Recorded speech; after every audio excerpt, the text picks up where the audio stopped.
오늘 오후에 주시는 하나님의 말씀은 에베소서 6장 14절 15절 말씀입니다. 그런즉 서서 진리로 너희 허리띠를 띠고 의의 흉배를 붙이고 평안의 복음에 예비한 것으로 신을 신고, 거기까지 보도록 하겠습니다. 하나님의 전신갑주 12, 13절 말씀. 그러므로 하나님의 전신갑주를 취하라. 이는 악한 날에 너희가 능히 대적하고 모든 일을 행한 후에 서기 위함이다. 그래서 그런즉 첫 번째, 서 있어요. 누워서 전신갑주 입고 그러기는 어렵잖아요. 골리앗과 더불어서 싸울 때 그 사울왕은 보좌 앉아 가지고 뭐 하고 있었냐면 떨고 있었어. 그리고 또 이스라엘 백성들은 수풀에 다 숨어 있어. 다 숨어 가지고 떨고 있었어. 골리앗이 소리를 지르고 그러면 막 두려워하고 떨고 있었거든요. 그런데 유독 다윗만은 달랐어요. 하나님의 전신갑주를 입고 있었기 때문에 악한 날에 너희가 능히 대적하고 모든 일을 행한 후에도 서기 위함이다. 악한 날에 모든 걸 다 대적하고 난 다음에 나중에 버림받으면 그것처럼 처참한 일이 어디 있어요? 그런데 하나님께서 어디까지 여러분과 나를 이끌어 가시기를 원하시는가? 악한 날에 능히 대적하고 그 다음에 또 믿음의 굳건히 서 있기를 원하는 거죠.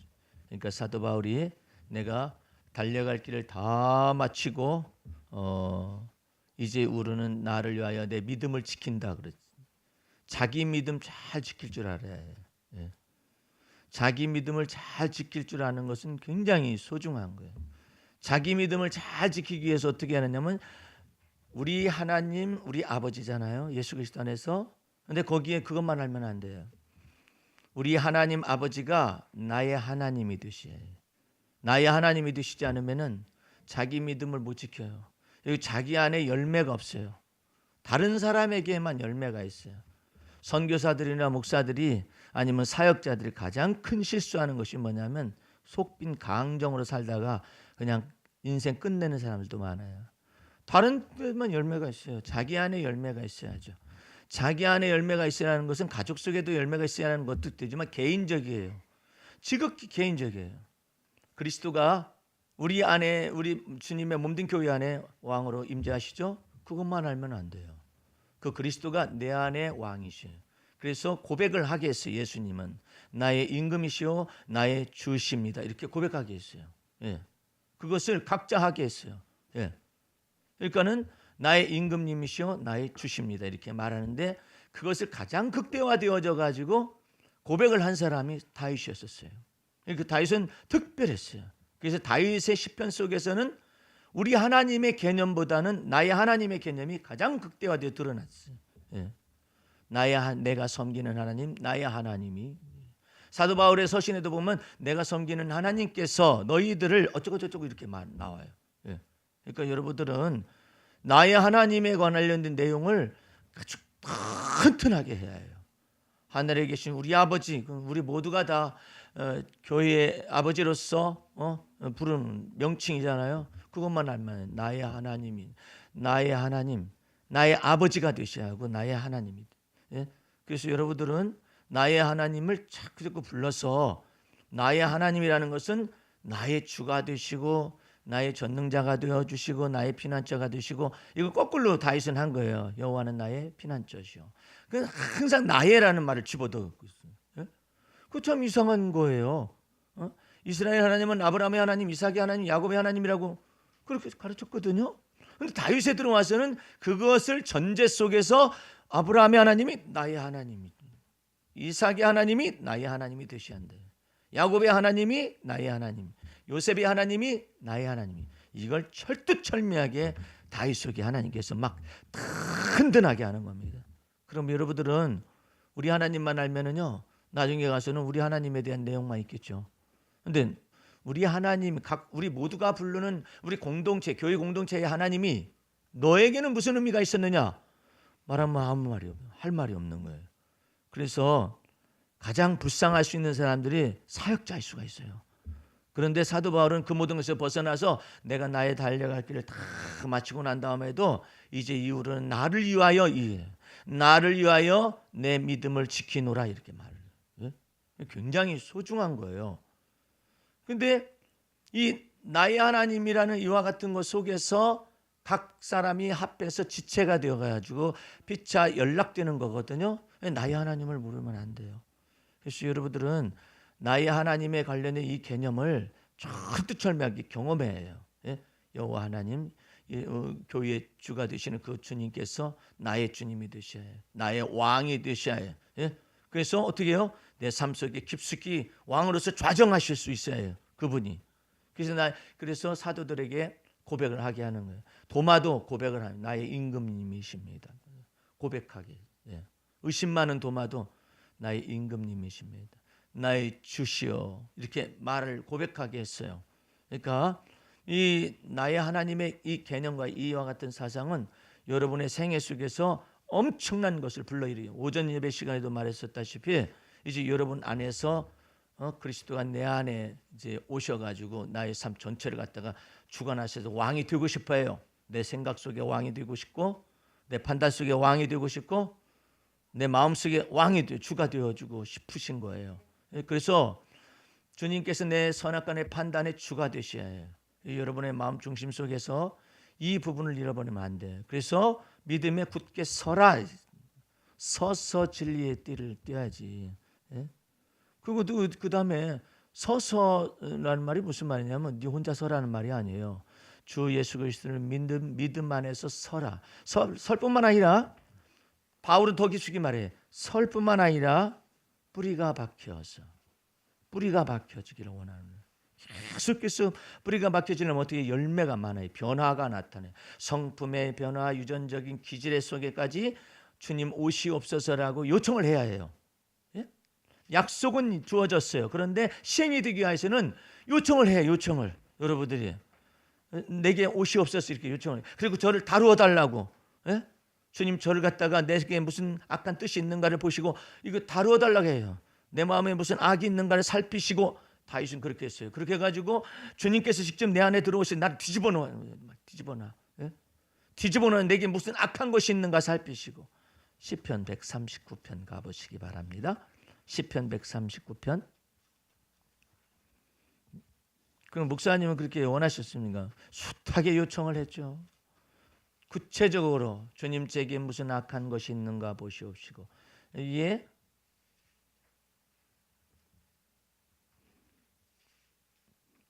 시편 139편 23절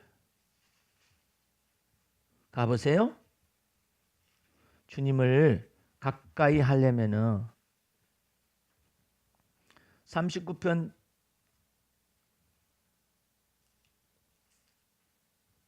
하나님이여 나를 살피사 요청하고 있어요. 아유 그러시면 안 되는데 이렇게 아니라 하나님이여 나를 살피사 내 마음을 알아달라고 내 마음을 연단해달라 이거예요. 왜? 내 속에 거짓과 허탄이 있어요. 허세가 있어요. 그 사람이 예수를 안 믿는 사람 같은데 이상민이라는 그 70억 부도 난 사람 있잖아요.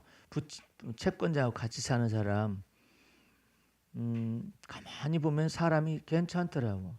근데 아직도 허세가 있어요. 그 허세가 남아 있어요. 70억 부도 나도 아직도 허세가 있어요. 그 허세가 있는데 그런 것을 다른 성경 속에서는 허탄이라고 그래요. 허탄과 거짓을 내게서 멀리하옵시고 그 허탄과 거짓에서 나를 벗어나게 하려면은 내 마음을 연단해봐요. 주님께서 어려운 시련 속에 집어넣어봐야 그때 주의 이름을 부르는 건지 아니면 하나님을 얼마나 원망하는지 있는 걸 알 수 있잖아요. 그래서 요청을 하고 이 사람은 다윗이 그러고 있어요. 다윗이 하나님이 나를 살피시고 감찰해달라는 거죠. 내 마음을 아시며 나를 또 시험해달라고 그러잖아요. 참, 예수님은 이랬잖아요. 우리를 시험에 들게 하지 마옵시고 다만 악에서 구하옵소서 이랬었잖아요. 예수님은. 근데 여기는 시험해달라는 거예요. 나를 시험하사 뭘 시험하라는 거냐면 내 뜻을 알게 돼. 나 스스로도 알게 돼. 하나님, 내가 주님 안에서 내 뜻이 하나님의 뜻과 같은지, 내 마음이 하나님의 마음과 같은지, 내 생각이 하나님의 생각과 같은지, 그 여부 때문에 이것을 살펴달라는 거예요. 그러니까 여러분들은 주 앞에서 하나님이 나를 시험에 빠뜨리라 안 빠뜨리라 이런 의미로 그러는 게 아니라 하나님의 마음과 생각과 뜻에 합하는지 안 합하는지 여부를 사건들을 통하여서 나를, 환경들을 통하여서 나를 살피시고 내 마음을 살펴서 아시옵소서 연단해 달라는 그 뜻이에요. 예. 그러니까 주께 기쁘시게 하는 것이 내 마음속에서 이 순간에 이 환경 속에서 있는지 없는지 이런 것들을 살펴달라고 주님께 요청을 하고 있어요. 그래서 깊숙이 뭐 하기 위해서? 하나님의 마음에 합한 사람 되기 위해서. 얼마나 이 기품이 있어요. 정말 그 생각의 깊이, 그다음에 마음과 뜻의 깊이가 다윗 속에 있어요. 근데 그 다윗 속에 있는데 만약에 여기서 자기 생각의 깊이만 있잖아요. 그러면 철학자 되는 거예요. 자기 마음과 생각과 뜻의 깊이가 있으면 철학자가 되는 거예요. 근데 이건 철학자가 되기 위한 몸부림이 아니에요. 하나님의 마음에 합한 사람이 되기 위해서. 주님께서 그러는, 내가 이새의 아들 다윗을 만났는데 뭐로 이새를 갖다 붙였을까? 그잖아요. 아니 뭐 그냥 내가 다윗을 만났더니 이러면 되지. 왜 이새의 아들 붙여, 이새를 붙여, 그 애비 이름을 갖다 붙였느냐 말이야. 다윗도 평범하게 그 애비, 그 아비 친척, 그 혈통, 그 아비 집에 속한 사람의 똑같아. 우리하고 똑같아. 똑같음에도 불구하고 다윗은 하나님의 마음에 합한 사람이 되었다 이 말이에요. 어떻게 내 마음과 내 뜻을 아시옵시고 내 생각을 감찰하시며 이런 것을 통하여서 하나님 앞에 숱하게 마음을 시련과 연단을 통해서 하나님 앞에 뒤집어 엎었다 뒤집었다 이런 것들을 통하여서 주님의 마음에 합하는 작업 속으로 가는 거예요. 내가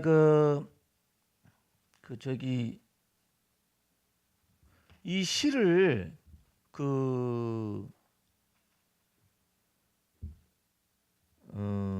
썼는데요. 작년도 2월달에 썼어요. 작년도 2월달에 썼는데 이 기도시를 보내주잖아요. 그럼 부모들하고 그 결혼을 앞둔 자녀들이 엄청난 감동을 받는다는 거예요. 그래서 내가 뭐라고 썼는가를 내가 몰라가지고 내가 이제 이번에 결혼한 사람이 있어서 자녀를 결혼하는 목사님이 있어서 이게 보내줬는데 이런 내용이에요. 사랑하는 자녀들아, 내가 결혼하여 부모를 떠나는 것은 내 평생의 선하심과 인자하심을 더하실 주님 앞에 나아가는 거란다. 그러니까 부모의 날개 그늘 아래서 이제는 주님의 은혜의 날개 그늘 아래로 가는 것이 결혼이라는 이 뜻이에요. 예. 나보다 더 너를 보호하시고 나보다 더 너를 인도하시며 나보다 더 너를 사랑하시는 그 놀라운 사랑을 주님이 가르치실 거야. 삶이 그리 단순치 않다 해도 주님과 동행하여 걸어가면 삶의 재미와 쏠쏠한 행복이 있단다. 주님은 인생으로 하여금 내일을 알지 못하게 하여 삶의 수수께끼를 우리에게 던졌지. 쓸데없는 근심과 걱정은 인생을 메마르게 하고 삶을 지치게 한단다. 너 스스로 인생을 헤쳐나가기에는 삶의 변수가 너무나 많음을 알기를 바란다. 너 스스로 삶의 수수께끼를 풀어나가고 얽힌 삶의 실타래를 풀어나가기에는 역부족을 느끼게 될 거야. 지혜가 부족할 때마다 후회 주시고 꾸짖지 아니하시는 하나님께 시시때때로 요청하거라. 형통한 날에는 주님을 기뻐하거라. 그러면 내 안에 거하시는 주님은 내 기분과 감정에 복을 내리시고 좋은 것으로 더하실 거야. 내가 여기에서 깜짝 놀랐어요. 하나님께서 내 기분과 감정에 복을 내리실 수 있는 분이시구나. 이 언어들 때문에 곤고한 날에는 생각을 하거라. 이때 내 속에 계신 주님은 내게 지혜와 계시의 정신을 부어주실 거란다. 우울한 날에는 어떻게 복을 받느냐? 내 기분과 감정을 주 앞에 도설하여 올무를 피하거라. 희락의 성령의 기름을 부어주실 거야. 때로 너 홀로 있는 듯한 착각을 불러일으키는 쓰디쓴 삶이 찾아올 거야. 이게 무슨 말이냐면은 결혼해서 살고 있는데도 혼자 있다는 생각이 드는 거죠. 그때 너의 깊은 곳에 항상 좌정하시는 주님을 부르거라. 내 속마음을 내 속에 계신 주님 앞에 털어놓는 법을 배우게 되면 내 영혼이 젖과 꿀이 흐르고 풍요로워짐을 경험하게 될 거야. 하나님이 너희를 돕는 배필로 짝을 지어 주었음을 날마다 발견해 보거라. 그게 바로 살아가는 재미이고 서로 사랑하는 뜻이란다. 그러니까 우리는 무슨 생각하냐면 서로에게 완벽을 추구하거든요. 근데 그게 아니에요. 서로에게 돕는 배필로 짝을 지어 주었음을 날마다 발견한다. 서로에게 완벽을 요구하지 말거라. 그러면 어리석은 올무에 걸리는 거야. 서로가 일치됨을 요구함보다 왜 너하고 나하고 다르대? 일치됨을 요구하려면은 왜 너하고 나하고 다르대? 다르니까 내 짝이 아닌 거야. 이게 지혜가 아니라는 거예요. 서로 다름을 용납하는 것이 지혜란다. 그래서 서로에게 돕는 배필이 되는 것이 하나님의 속 깊은 뜻이란다. 그러니까 서로에게 돕는 배필이 되는 것인데 너는 나만 도와라 이럴 수는 없는. 서로에게 돕는 배필. 이 세상에 이제 마지막 구절 때문에 지금 이거 있는 건데요. 이 세상에 찰떡궁합은 없단다. 오직 하나님이 돕는 배필로 짝지어 주었음을 하나하나 찾아내면서 서로에게 찰떡이 되어져 가는 거란다. 내가 쓰고 나서 사람들이 왜 이렇게 여기에 때로 열광을 하면서 보내오더라고. 반응이 왜 그랬을까? 뭐 때문에 그랬을까 했더니 이 세상에 찰떡궁합은 없다 한다. 오직 하나님이 돕는 배필로 서로에게 짝지어 주었음을 하나하나 이게 찾아내면서 서로에게 찰떡이 되어갈 거란 이제 이런 것들을 해석을 한 거죠. 주님께서 다윗에게 이처럼 놀라운 하나님이여 내 마음을 시험하사 내 마음을 연단해 주시고 내 생각을 살피시사 이러잖아요.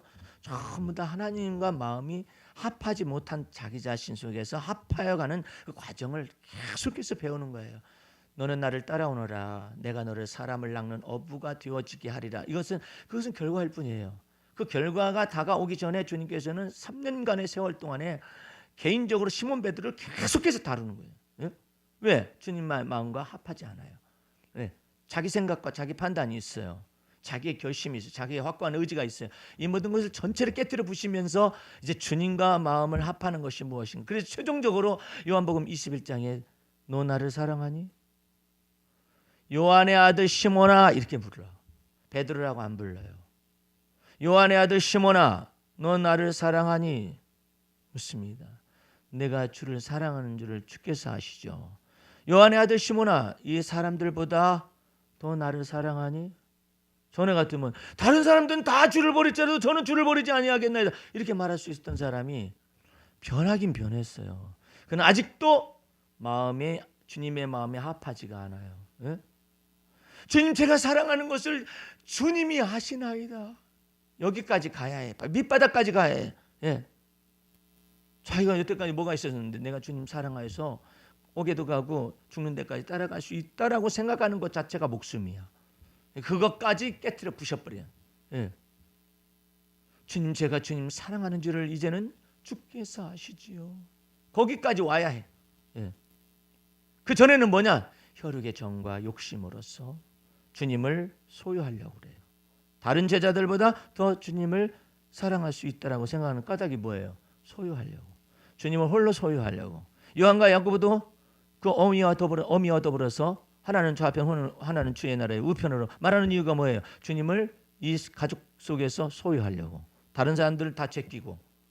이것을 보고 가족적인 이기주의라 하고 혈통적인 이기주의라 하고 요한과 야고보 속에서도 주님을 독점하려는 독점력이 그 속에 있었어요. 이것마저 다 깨트려 부시는 거예요.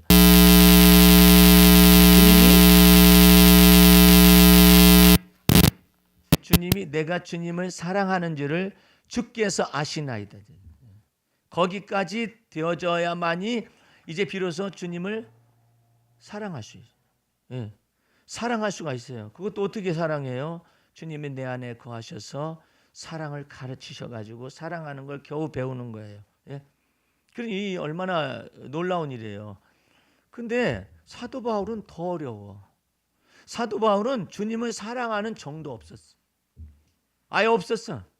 없는데 그 정도 만들어내고 그 정을 또 죽여. 이러니 이 베드로보다 더 어려운 사람이야. 아예 정도 없었어요. 그냥 난 뭐 의인인데 율법의 흠이 없는 도덕적 의인이요 율법적인 의인이라 이렇게만 하고 앉았는데 이 인간은 도대체가 어찌 이 인간이 사랑을 배우겠어요. 날카롭기만 하죠. 근데 이와 같은 사람을 막 죽음의 사형선고 마음의 사형선고를 내리시고 이와 같이 드러났다 엎었다 뒤집었다 엎었다 이와 같은 과정을 해서 많은 눈물 가운데서 주의 사랑을 배웠습니다. 여러분 오늘 기도시 한번 볼래요?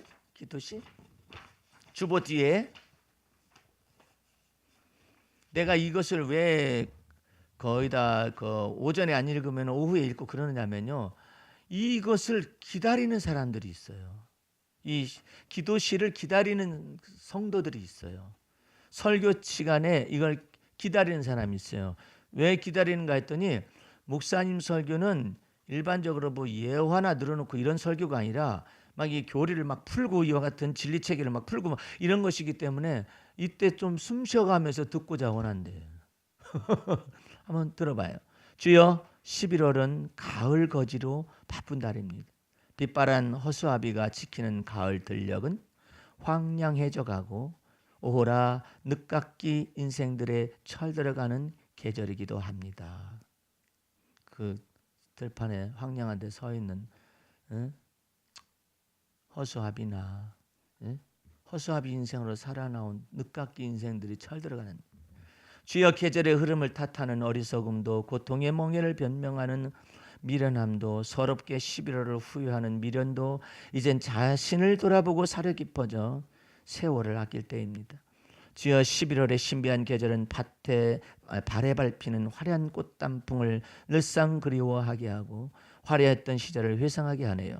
주여, 주께서 우리를 위해 일하심도 크고 우리를 위한 생각도 많으시며 우리를 위한 계획도 셀 수 없으니 세월이 흘러도 변함없는 것은 주님의 은총입니다.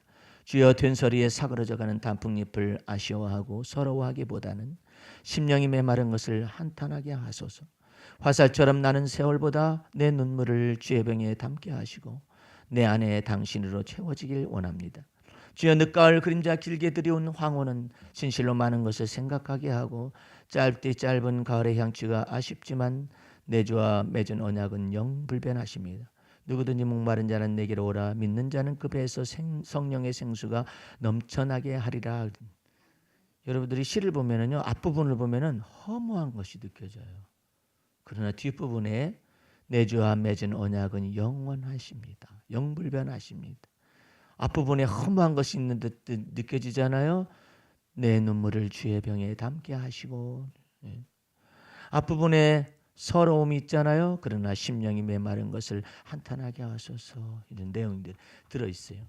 여러분들 이런 글들을 왜 쓰겠어요? 11월 달 되면은 막 스산해요. 벌써 눈이 내렸어요. 흰 눈이 내리고 나면은 가을에, 늦가을에 정취가 있는 동안에 벌써 겨울을 예고하고 있어요. 이렇게 겨울을 예고하고 있는 동안에 1년의 세월이 딱 지나갔고, 아니 달력 가운데 야속한 달력이 있어요. 그 달력이 뭐냐면은 그냥 한 달씩만 기록됐어도 괜찮잖아. 3달씩 기록한 달력이 있어요. 그러면 1장 뜯고 2장 뜯고 3장 뜯고 4장 뜯으면 끝이야. 그거보다 더 야속한 달력이 있어요. 1년치 달력이. 그것보다 더 야속한 달력이 있어요. 10년치 달력도.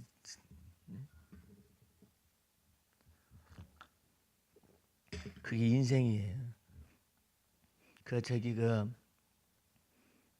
뭐 어젠가 뭐 그젠가는 뭐 나훈아라는 가수가 있어요.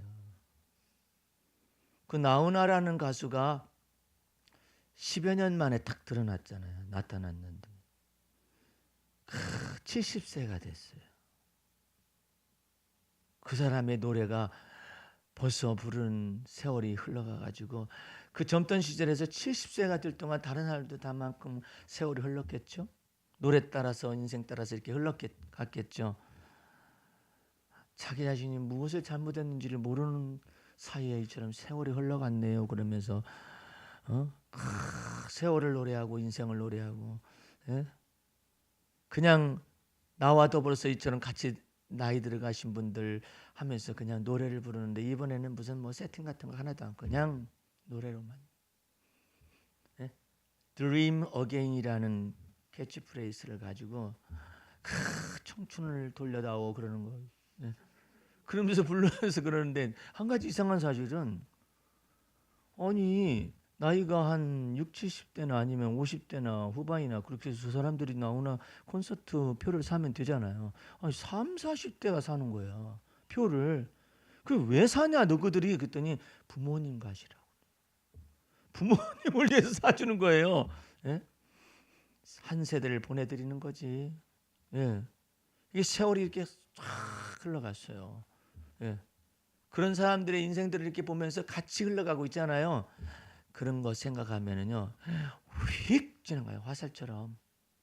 이 화살처럼 휙 지나가는 것 속에서 우리는 무엇을 생각하느냐면은 내 주와 맺은 언약은 영불변하심을 믿습니다. 그게 없으면은 너무나 허무해 인생들이. 요즘은 언제 죽을지를 모르겠어.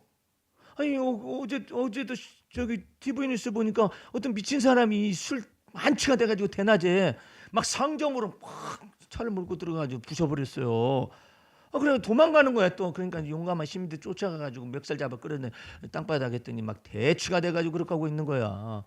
어느 무엇이나 아니 보도로 걸어간다고 해서 안전한 게 아니에요. 요즘은 보도 타고 온다니까 차들이. 아니 왜 그 차도로 안 다니고 왜 보도를 타고 다녀? 예? 시대가 이런 시대를 맞이했어요. 사망의 음침한 골짜기가 곳곳에 있어요. 이렇게. 예? 참 생각을 해봐요. 김주혁이라는 그 배우도 말이에요. 그 김무생이라는 아주 유명한 배우의 아들이잖아요. 아니 나이가 40대가 돼가지고 40대 다 돼갔나요? 그러니까 40대 중반에서 결혼도 하지도 않은 사람인데 난 더 이상한 것은 우리 목사님 가운데서 한 분이 벤츠를 타고 다니는 분이 있어요. 근데 늘 그 벤츠를 고치러 다녀요. 왜냐하면 이제 중고차를 타고 다니시는 분이신데 그 왜 벤츠를 타는가? 저 사람은 벤츠 탈 환경은 아닌 것 같은데 왜 그러는가? 그랬더니 안전한 차를 타기 위해서 벤츠 차를 골랐다는 거예요. 중고차에만. 근데 언제나 그냥 혼자 버스 타고 오거나 테니스하러 오는데 보면은 차가 고장 나가지고 이제 가서 고치고 있는 거예요. 그럼에도 불구하고 벤츠차를 산다는 거예요. 벤츠차가 그렇게 튼튼하냐 했더니 벤츠차가 망가지더라도 사람을 보호한다라는 거 그렇게 들었거든요. 그럼 벤츠 신형에다가 집차의 서브 차량이란 말이에요. 그 배우가 탄 차량이 이건 굴러도 꼭 괜찮을 수 있는 사람은 보존될 수 있는 목숨을 잃지는 않는 그런 차량일 수 있거든요. 그게 벤츠잖아요. 근데 그 차가 왜 예를 들어서 낭떠러지 떨어진 것도 아니고 옆에서 부딪혔다가 그 다음에 가다가 약간의 언덕바지에서 굴렀을 뿐인데 사람이 죽었잖아요. 참 아니 왜 벤츠가 나를 보호해주지 못할까? 예? 그 생각할 때 저 정도로 지금 비싼 차를 탄 거잖아요. 그것도 그냥 자체가 튼튼한 차량이에요. 그 차량은요. 예? 그래서 한국의 국산차의 이와 같은 차하고는 달라요. 벤츠 차량 이 프레임이 이게 뼈대가 있잖아요. 튼튼하거든. 그래서 이게 지금 굴르더라도 다른 건 다 부서져도 좋아. 그런데 사람은 보호하자는 것이 벤츠의 이게 그 벤치마킹이 바로 그것이거든요. 근데 어떻게 그것을 타고도 그렇게 됐느냐 말이죠. 참 그리고 도심에서 그렇게 해서 죽을 수가 있을까 싶은. 근데 뭐 중간에 심장 정지라든지 그런 것들이 나타나서 이미 숨을 거뒀다면 그렇지만 어쨌든 내가 말하는 것은 사망이 도처에 깔려 있어. 예.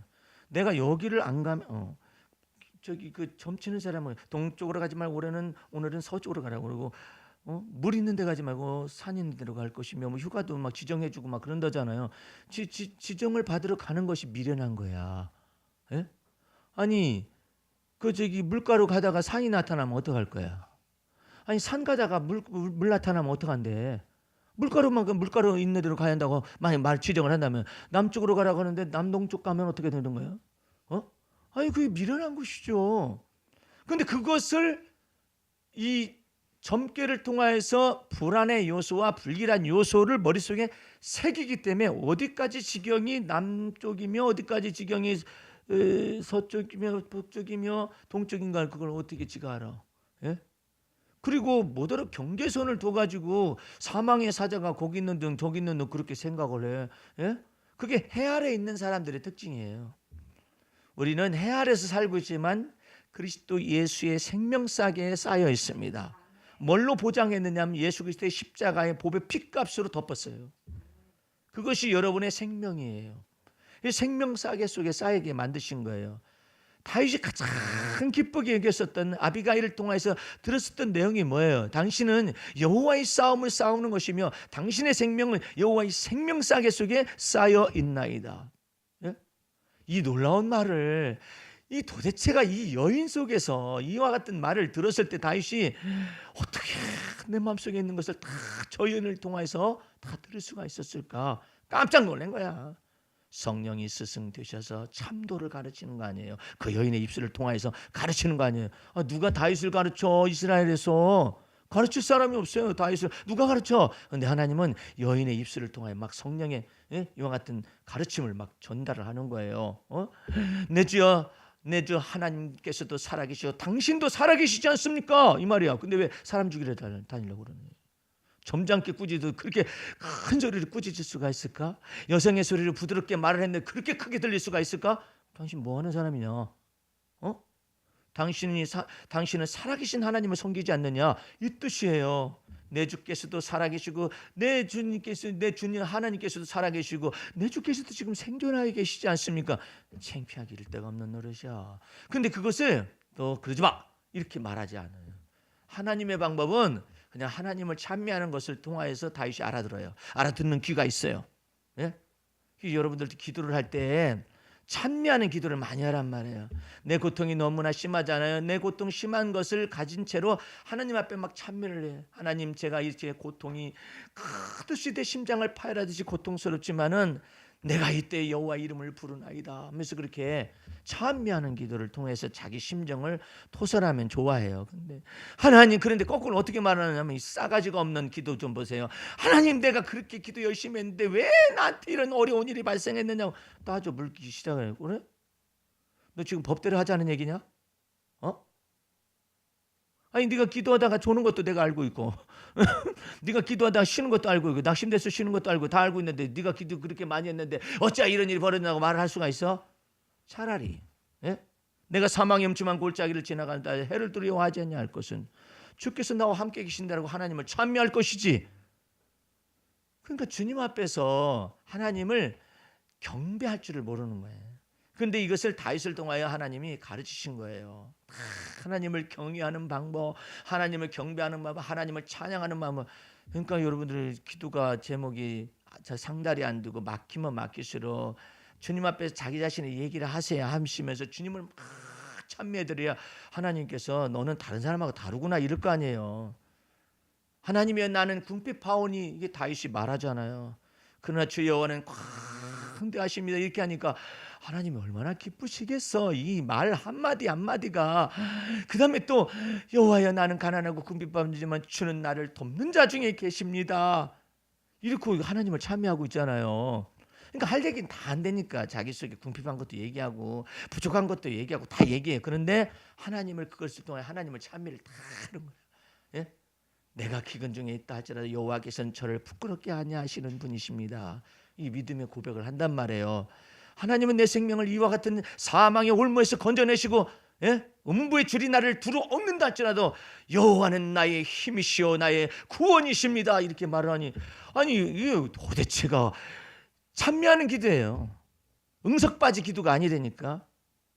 이런 것이 전부 다 서서 진리의 허리띠를 띠는 거예요.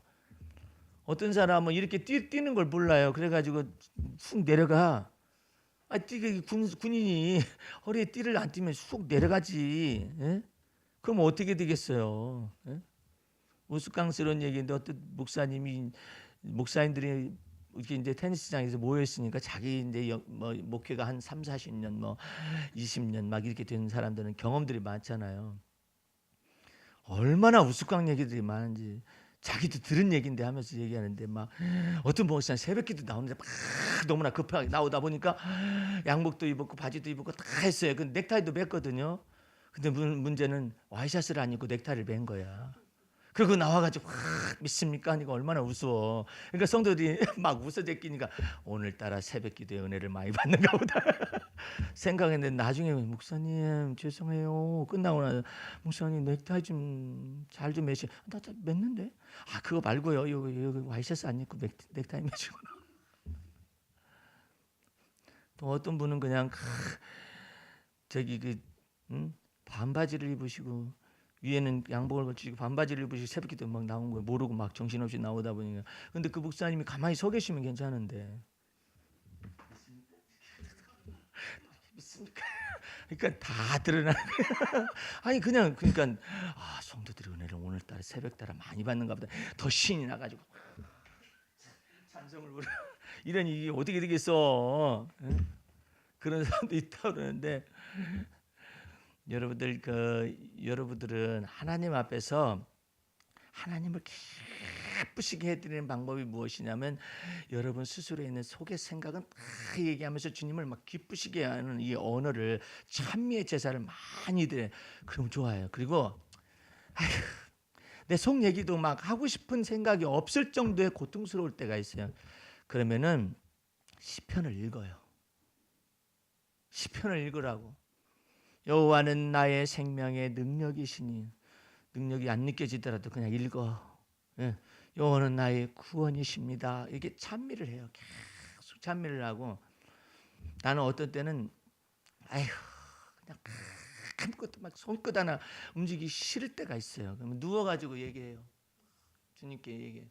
어떤 때는 차 안에서 이렇게 딱 뒤로 눕혀가지고 막 얘기를 해요.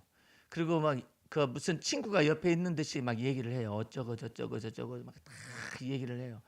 그리고 한번 생각해 보세요, 주님. 그러면서 또 얘기를 해요.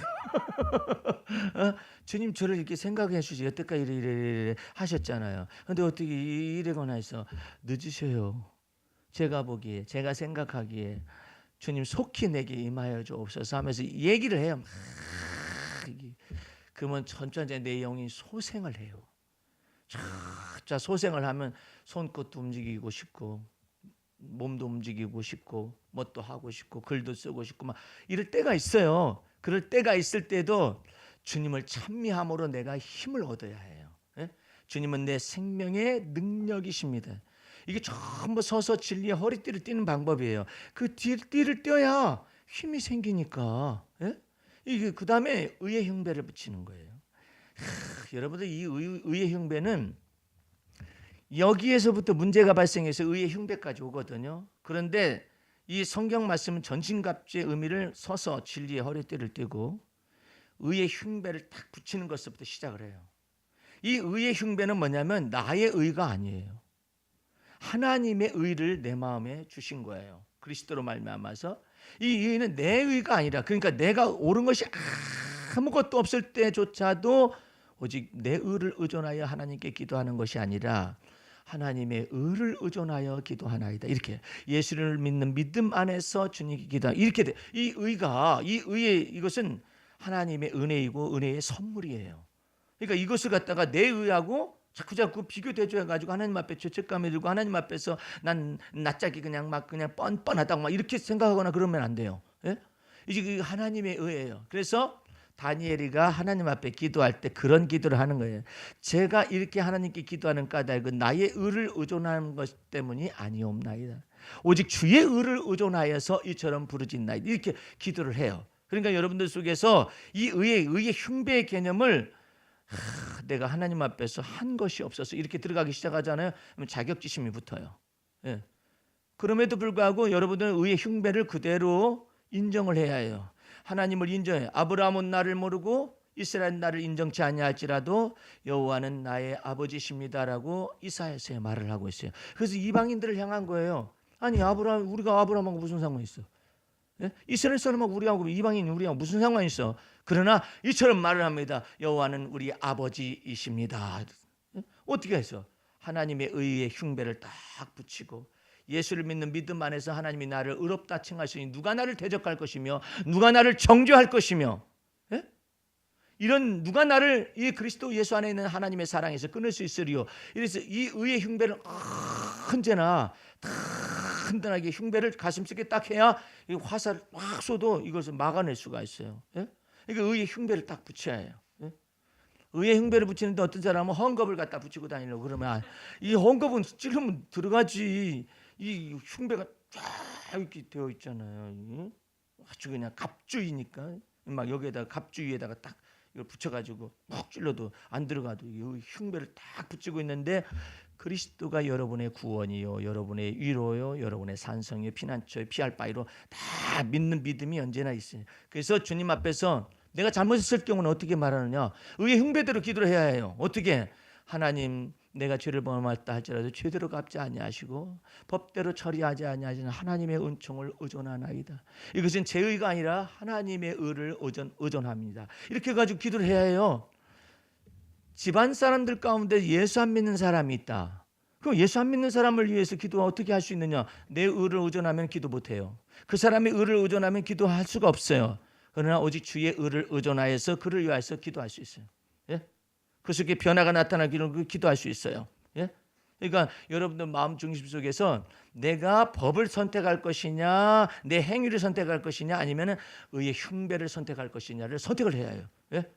그러니까 루시라는 여자는 말이에요. 모압 족속으로서 무슨 하나님과 무슨 상관이 있어? 없어요.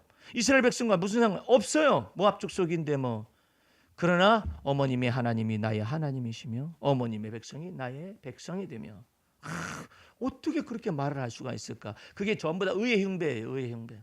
예. 의의 흉배를 가지고 딱 법을 피하여서 어디로 들어오냐면 하나님의 인자와 긍휼의 세계로 딱 들어오는 거예요. 여러분들은 내가 뭐 이렇게 잘못했으니까 뭐 때리세요. 이러면 안 돼요. 잘못했습니다. 주님 잘못했습니다. 제가 이렇게 비는 것은 주님의 보혈을 힘입어서 주 앞에 기도하는 것입니다. 주의 용서하시옵소서. 이래야지. 때리려면 때려요. 나 더 맞으려면 맞죠. 뭐. 이러면 안 돼요. 하나님 앞에서는. 하나님은 두 길이 있다니까요. 법대로가 있어요. 또 한 가지는 인자와 긍휼의 법이 있어요. 이걸 잘해. 법대로가 있고 예수 그리스도를 믿는 믿음의 법이 있어요. 이 믿음의 법으로 들어와야 주님의 인자와 긍휼이 준비되고 있어요. 진노 중에서도 긍휼을 준비하시는 분이세요. 여러분들이 그렇게 하면 안 돼요. 나도 어렸을 때는 막 어머니하고 막 다툴 때는 말이에요.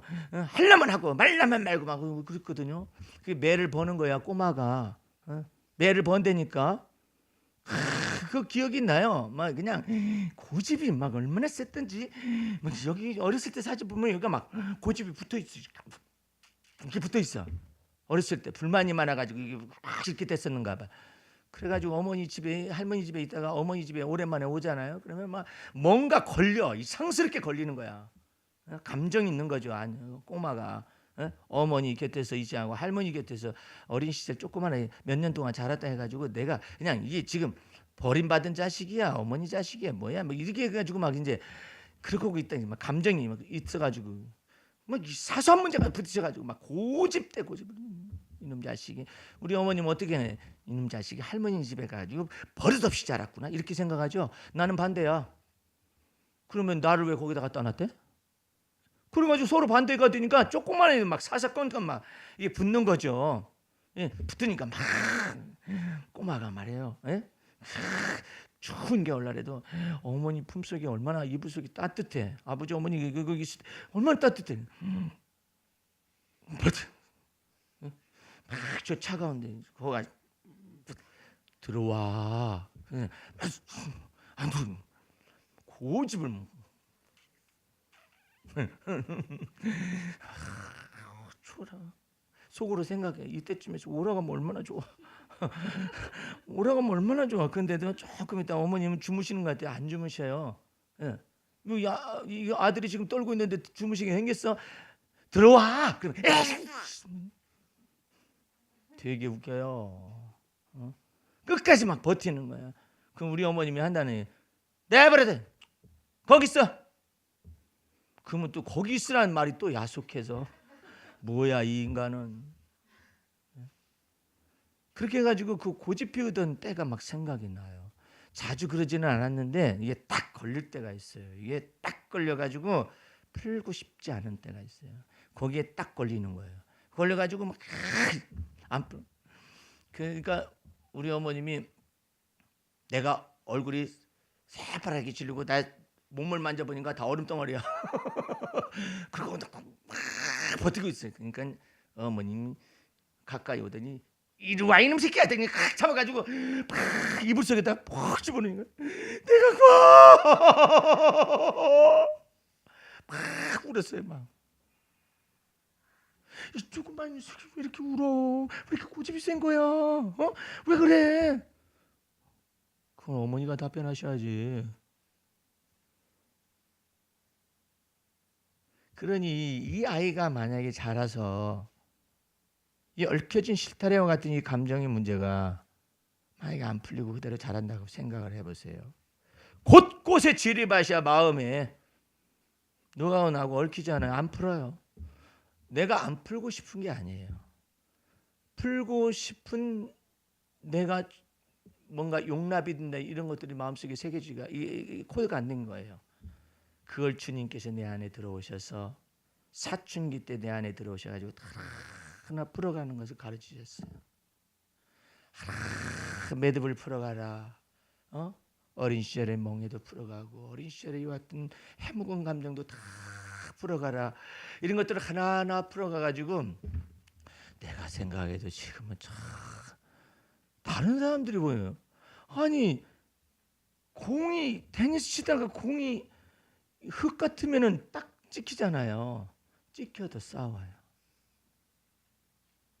저쪽에서 이게 자기가 못 치잖아요. 못 쳐서 저쪽이 너무 잘 쳐가지고 됐잖아요. 일단은 아웃을 불러요. 아웃 해버려요. 그 저쪽에서 순한 사람들이 아웃인가? 아닌 것 같은데 그래. 아웃이에요 이러잖아요. 그러면 저쪽에 순한 사람들은 그냥 가만히 있지만 아웃을 옆에 동료가 볼 때는 세이브거든. 고집을 막 피우고요. 그렇게 전문적인 사람들이 있어요 또. 그 사람들 오면은 조심해.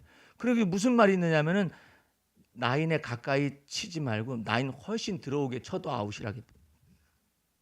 예? 이거 뭐야 이거? 이런 것들이 있어요. 그래서 이게 하나하나 다 풀어가기 시작하니까 세상 걸릴 것 없어서 좋더라. 걸릴 것 없어서 좋으니까 뭐 때문에 좋으냐면요. 전에는 그 사람한테 안 걸려서 내가 평안하다 생각했는데 그게 아니라 내 속에서 자유가 있어서 좋은 거예요. 저 사람은 나를 이겼다 생각할 거예요. 그럴 거 아니에요. 저 사람이 나를 이겼다. 저 바보 같은 녀석 하면서 나를 생각할지 몰라요. 그러나 나는 자유를 얻었어요. 그래 아웃이야? 그래 알았어. 그럼 나중에 끝나고 나서 뭐라고 하는 줄 아세요? 사실은 목사님 세이브였었어 미안해 이렇게 말을 해요.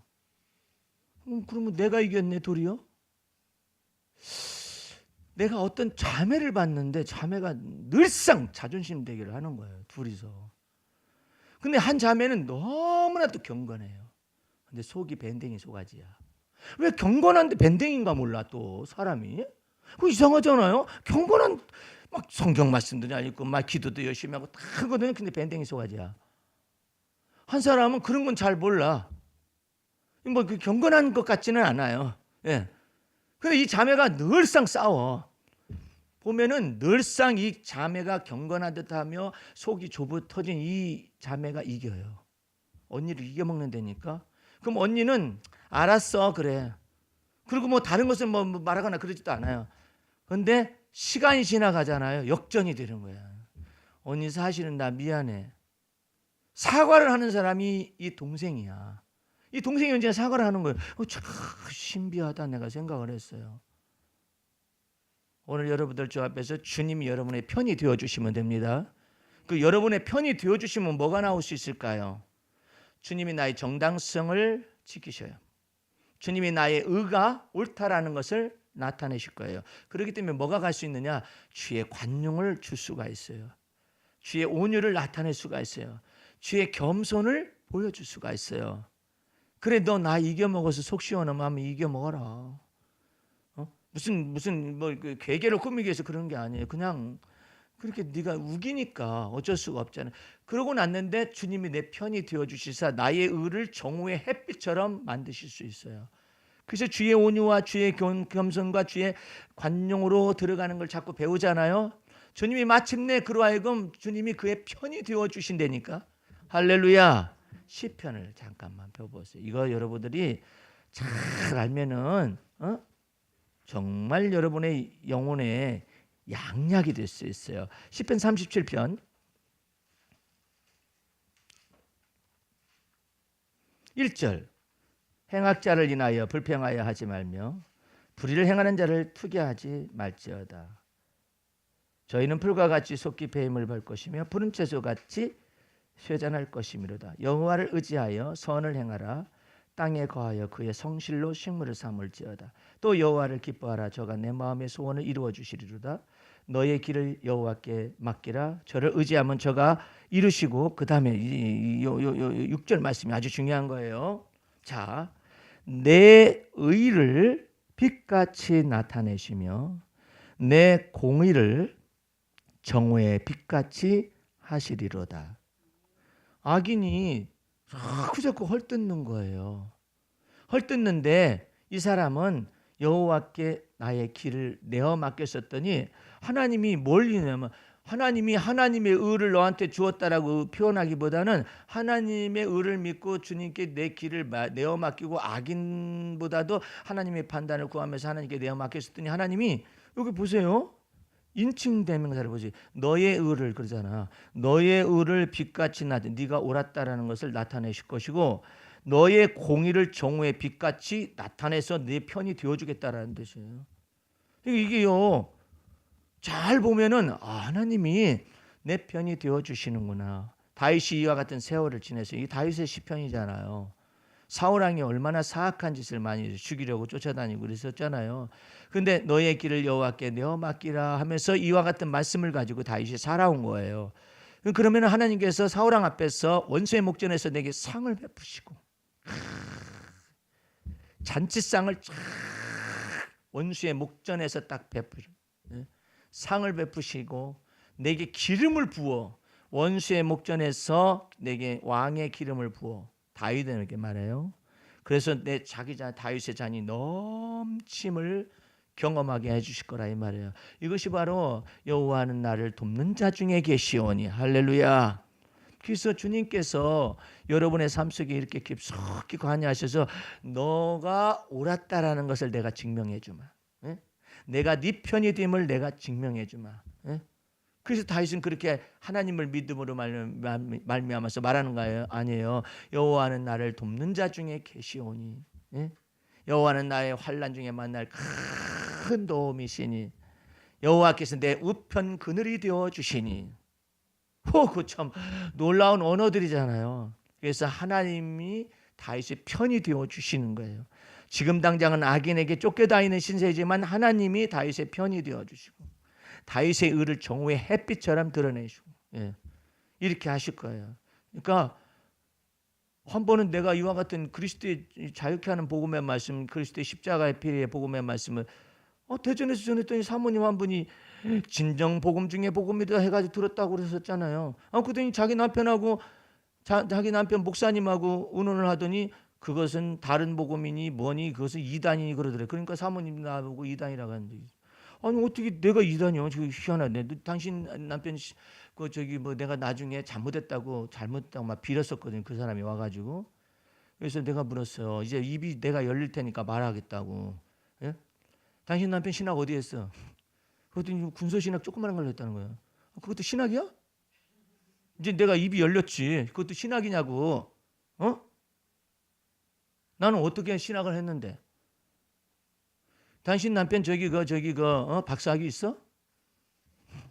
없는데요. 나는 목회학 박사가 아니야. 선교학 박사학위라고. 모든 목사님들 대부분의 박사들이죠. 목회학 박사지. 나는 선교학 박사라고. 이게 좀 다르지. 이때 내 입이 열리니까 막 말을 할 수 있고 그러니까 너무나 창피해가지고 빌었었어요. 싹싹 빌었었어요. 잘못했다고. 그러니까 그동안 기다렸죠. 어떻게 기다릴 수 있었을까요? 주여, 저 말을 듣는 것도 참 드문 케이스잖아요. 나보고 이단이라고 말하는 사람 그걸 평생에 몇 번 들어볼 수 있을까? 신기하잖아요. 그런 말 듣는 것도. 그리고 그런 계급장 붙이는 게 쉽지 않아요. 그렇잖아요. 그리고 선악간에 판단하실 분은 주님이신데 뭘 그걸 갖다 그래. 그리고 그때가 무슨 뭐 다른 이상한 뭐 복음을 전한 것도 아니고 진리의 말씀을 전한 것도 아니고 예수 그리스도의 피복음과 사도 바울이 자유케 하는 진리의 복음의 말씀을 증거했는데 뭐가 그렇게 자기네들이 잘 모르니까 율법적인 신앙생활을 하는 사람들이라서 그것을 갖다가 이단이 뭐니 그렇게 말하면 되겠어요? 근데도 내가 아무 말 안 했어요. 목사님 그렇게 말하시는데 목사님 뭐라고 답변하세요? 하나님이 아시지 뭘 그걸 갖다가 이러쿵저러쿵 해요. 예? 하나님이 아시지 뭐. 하나님이 아시는데 너무 시간이 많이 걸려. 하나님이 아시면은 시간이 많이 걸려요. 내가 데려다가 사모님 그렇게 말해가지고 그 말 책임질 거요? 예? 거기다 대고 내가 또 이제 저걸 사용을 해봐. 여기 이렇게 주의 종을 갖다가 함부로 그렇게 말을 하고 판단을 하면은 그거 저주받아? 이렇게 말해봐. 그거 복잡한 거예요. 예? 근데 그게 아니라 하나님이 아시지 선악간에 그 판단하시는 주님이시고 시간이 많이 걸려요. 예.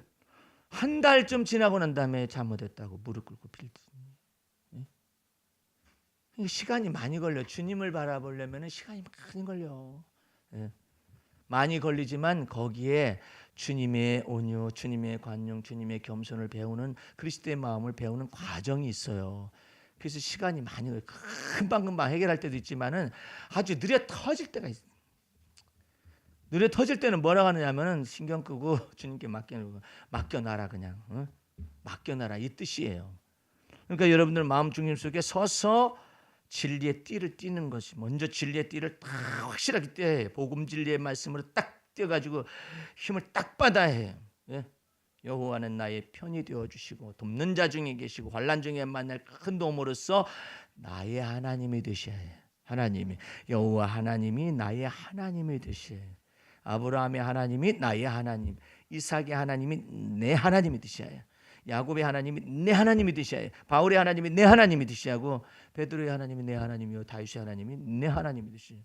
내 하나님의 이 지경을 내 안에서 막 넓혀 가지시는 거예요. 내 속에서 막 열매들과 증거들 예수 믿는 받은 증거들이 많은 것들이 가득하게 있으면은 흔들림이 없이 두려움이 없이 주님과 더불어서 그 길을 갈 수 있을 거 아니에요.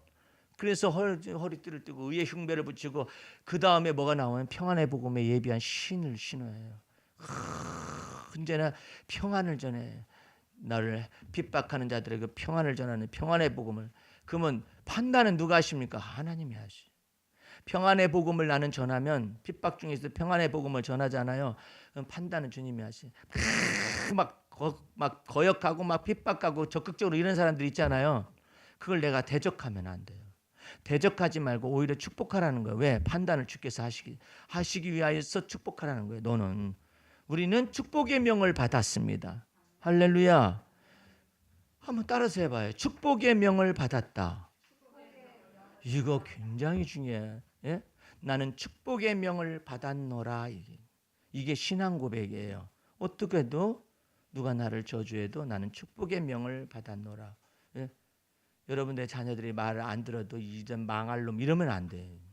나는 축복의 명을 받았노라. 그게 왕같은 제사장이에요. 그럼 어떻게 하면은 왕같은 제사장으로서 축복다운 축복을 할 수 있을까요? 내가 선악간에 판단하지 아니하면 가능해요. 근데 내가 선악간에 판단하면서 나는 축복의 명을 받았노라 그러잖아. 그러면 귀신이 있다가 웃어. 예? 지가 판단은 딱 하면서 축복의 명을 받았다고 해. 하나님의 말씀을 함부로 사용하지 말라고 그래요. 마귀가 가서 일러버려 하나님께. 저 인간이요, 지가 마음속으로 판단은 다 하면서도요 축복의 명을 받았다고 축복하고 있어요. 그 바울이 막 예수 이름으로 막 귀신을 쫓아내니까 제사장 가운데 스게와의 아들들 있었었는데 예수 이름으로 하니까 귀신이 막 나간다. 그래가지고 이것들이 예수를 안 믿으면서도 예수 이름을 사용하기 시작한 거예요. 예수 이름을 막 나가라 했더니 그 사람 속에 있는 귀신이 갑자기 싸나운 귀신을 만났어요.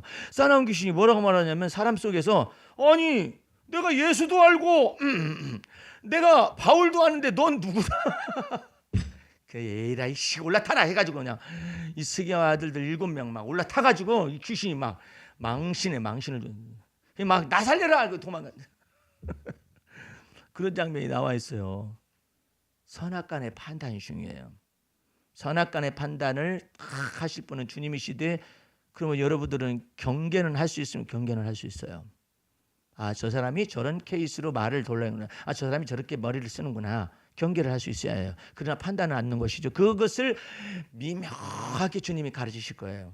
예. 그러니까 선악간의 판단은 내가 정죄하지는 않는 거예요. 그러나 경계는 할 수 있죠. 그래, 경계를 할 수 있어야만 뭐가 생기냐면 지혜가 생겨요. 저 사람이 저렇게 말할 때 내가 경계심을 가지고 있으면서 어떻게 지혜롭게 답변을 해야겠구나. 이런 지혜를 하나님께 받을 수가 있잖아요. 그러니까 미련해서는 안 돼요. 선악간의 판단을 하나님께 맡기는 것이지 내가 결코 미련한 건 아니에요. 경계심은 있어요. 저 사람이 저런 습관이 있더라. 저 사람이 저런 말할 때 그러더라. 이런 경계심은 가지고는 있어야 해요. 그래야 지혜로운 답변을 준비를 해요. 그 여러분들 마음속에서 의의 흉배를 붙이고 서서 진리의 허리띠를 띠고 의의 흉배를 붙이고 복음의 평안의 복음에 예비한 것으로 신을 신고, 이와 같은 것을 통하여서 이제는 여기 중부에서 하부 지방까지 전신갑주를 들었어요. 이제는 이제 그 중부 이북 지방으로서 이제 여기 머리에서부터 이제 여기까지 이제 무장하는 그런 장면을 다음 주에 들어보도록 하겠습니다. 다 같이 기도하겠습니다. 우리 하나님 아버지, 감사 찬미 올립니다. 오늘도 주의 말씀 속에서 하나님의 은혜가 무엇인지, 자유케 하는 진리가 무엇인지 들었습니다. 주의 놀라신 은혜와 능력이 성령으로 말미암아서 속심령 속에서 흘러 넘치게 하시고, 하나님의 놀라운 전신갑주를 무장하여서 예수 피로 말미암아서 승리의 역사를 경험하게 도와주옵소서. 지금은 우리 구주 예수 그리스도의 은혜와 하나님 아버지의 그 무한하신 사랑과 성령의 감화 감동 인도 보호하심이 오늘 말씀을 듣고 주 안에서 놀랍도록 하나님의 전신갑주를 예비하여서 언제나 악의 세력을 물리치고 능히 환난 날에도 승리하고 세움을 받을 수 있도록 원하는 성도들 머리 위에와 전 세계에 나와서 복음을 선포하는 선교사들 머리 위에 지금부터 영원까지 함께 하시옵기를 간절히 축원하옵나이다. 아멘. 할렐루야. 마쳤습니다.